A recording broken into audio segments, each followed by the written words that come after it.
जीअं त Pakistan peoples party youth wing जे ज़िला तंज़ीमूं चूंडियूं वयूं, जंहिंमें कंबर शहबाजकोट ज़िले जो यूथ विंग जो प्रेसिडेंट नवाज़ खान लेगारी खे मुंतखब कयो वियो।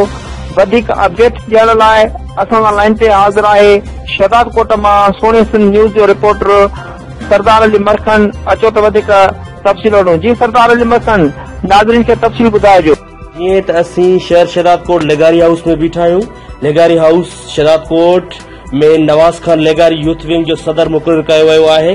उन मीडिया सां ॻाल्हाईंदे चयो ज़फरला चांडियो जनरल सेक्रेटरी, उमेद अली तुनियो इंफॉर्मेशन सेक्रेटरी चूंडियो वियो आहे ऐं जेका पीपल्स पार्टी मूं ते ज़िम्मेवारी रखी आहे इंशाअल्लाह उहा भरपूर सुठे नमूने सां निभाईंदुसि ऐं सचो जियालो थी हर वर्कर जो ॾुखे वक़्त में साथ ॾींदुसि। कैमरामैन आमिर अली सां गॾु सरदार अली मरखन, शहदादकोट।